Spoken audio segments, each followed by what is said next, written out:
Hi, I'm Kylie. I write romance where love meets danger. This story begins with a desperate text sent to the wrong number, a mistake that alters two lives forever. If you're swept away, comment, and we'll bring the full audiobook to Spotify. Subscribe for more tales of passion and peril. Let's begin. The agony in Maya Patel's arm was a sharp, distant thing compared to the cold dread tightening her chest. Crouched behind the bathroom door, she pressed the phone to her ear, though no one was on the line. The metallic taste of blood filled her mouth from her split lip.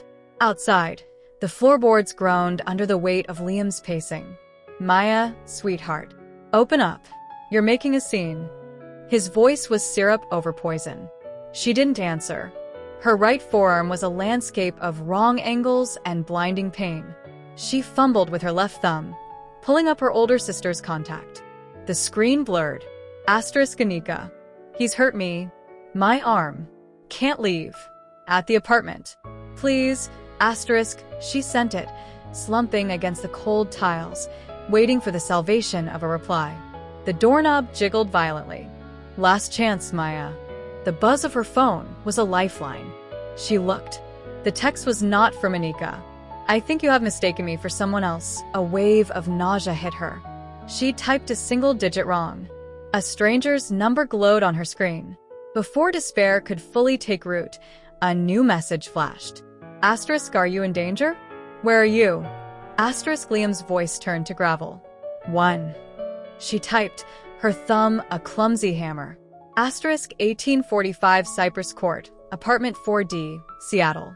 Bathroom. "He says he has cops paid off. Don't call them." 2. Another text. "Stay where you are. Do not open the door." 3. Wood splintered.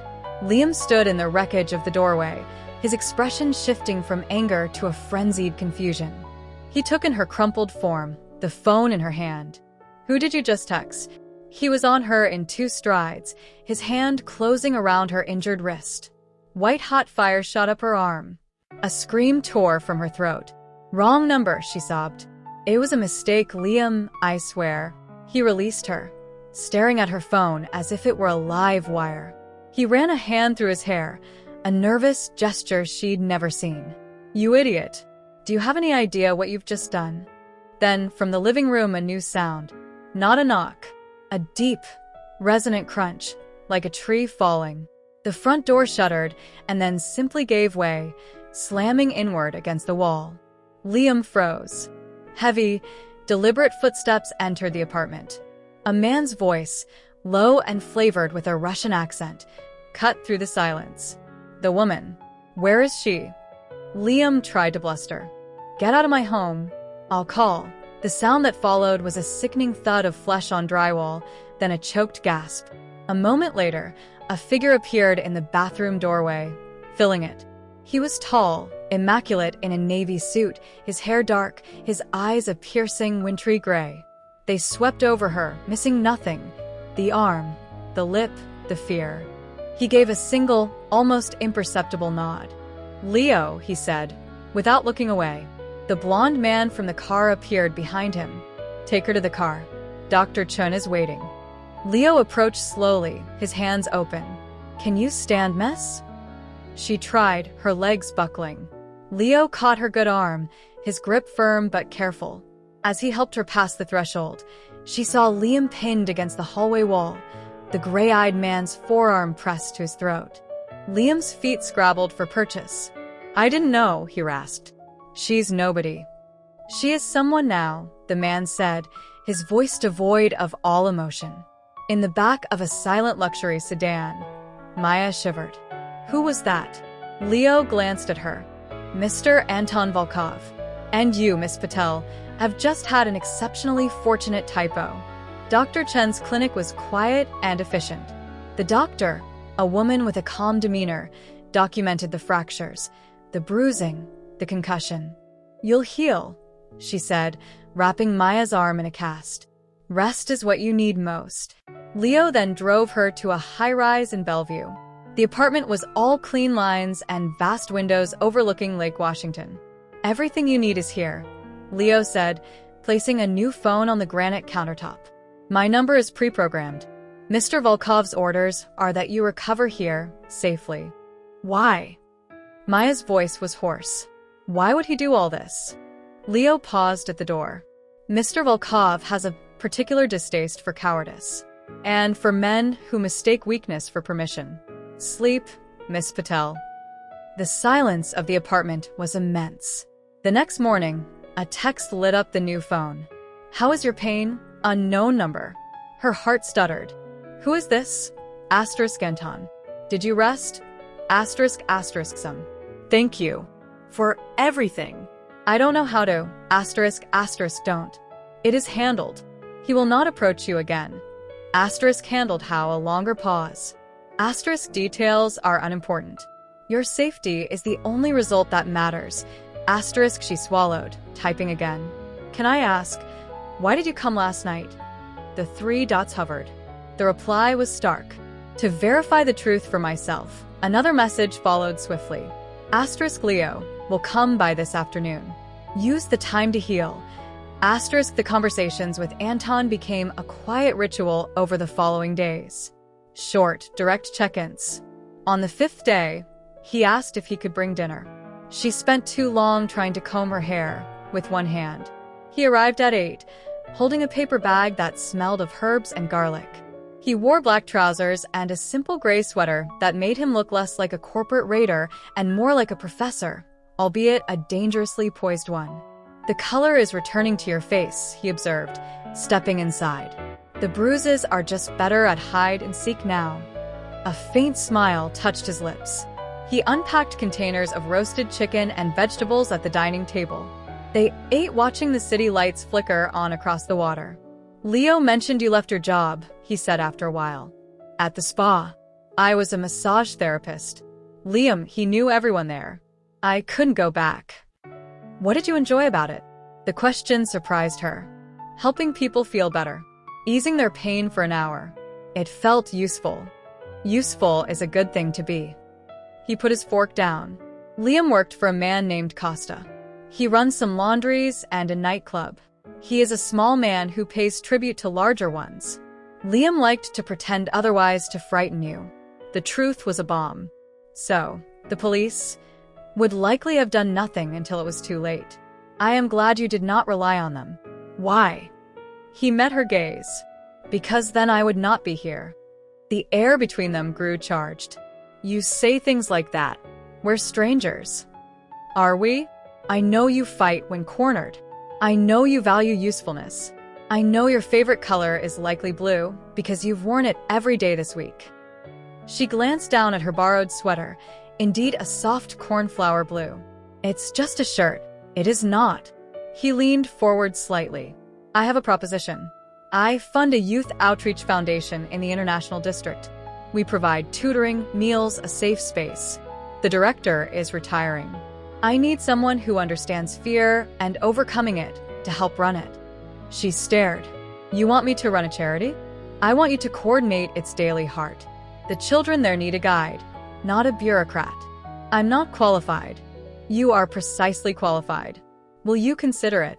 She looked at him, at the intensity in his eyes, which held no mockery, only a steady certainty. Yes, I'll consider it. Good. A week later, her arm free of the cast, she said yes. Her first condition was a modest salary deposited into a new account. Her second was that he accept her gratitude, which he did with a silent nod. The foundation was a bustling, noisy haven. Children from 6 to 16 filled the rooms with chaotic energy. They eyed her with suspicion, then curiosity, then acceptance. Anton visited occasionally. The kids called him Mr. And clamored to show him their homework. She saw him kneel to examine a carefully constructed Lego tower, listening solemnly to its tiny architect, and something warm and irrevocable unfolded within her. She was in love with him. She admitted it to herself one evening in his car, 3 months after the bathroom, as they drove to see a play. She was laughing at his dry commentary on Seattle traffic, and when she turned, he was just watching her, a look of such unguarded warmth in his eyes that her breath caught. What is it? She asked. You, he said simply. The sound of you laughing. He reached over, his fingers brushing a strand of hair from her cheek. Maya, this friend's arrangement is becoming a fiction I can no longer sustain. Her pulse thrummed in her ears. What are you saying? I am saying that you have become essential. That I think of you last before sleep and first upon waking. That I am, undoubtedly, in love with you. The world outside the car vanished. I love you too, she whispered, the words feeling terrifying and true. He kissed her then. It was not a demand, but a question, and she answered it completely. 6 months later, on the terrace of his penthouse, under a blanket of stars, he went down on one knee. My world is not simple, Maya. It is shadowed and complex. But you are the clearest thing I have ever known. Marry me. Let me spend my life ensuring you never regret that errant text message. The ring was an emerald, vivid and alive. Yes, she said, tears on her lips. 1,000 times yes. Their wedding was small, in a greenhouse filled with orchids. Anika cried. Anton's associates, Leo, the sharp-eyed Dmitri, the elegant finance manager Misha, toasted them with genuine smiles. A year later, on a Tuesday evening, Maya was locking up the foundation, her bag full of donated art supplies, when a black van pulled to the curb with a jerk. 3 men emerged.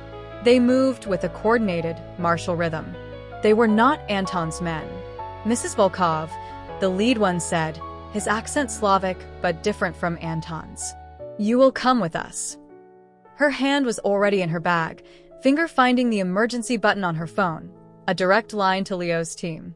She pressed it. I'm not going anywhere. The man smiled humorlessly. Your husband's sentimentality is well known. He will pay a great deal to have you returned intact. One of them lunged. She swung her heavy bag, connecting with his head, and bolted for the door. She almost made it, a hand fisted in her jacket, yanking her back. She fought, a whirlwind of elbows and shouts. Her heel smashed down on a foot, an enraged grunt, then a sharp prick on her neck. The world swam into darkness. She woke tied to a chair in a cold, damp space smelling of salt and rust. A single bulb hung overhead. Awake, a voice said. It was the leader, watching her from a folding table. You are a prize, Mrs. Volkov. Your husband is already negotiating. He's not negotiating, she spat, her mouth dry. He's deciding how to bury you.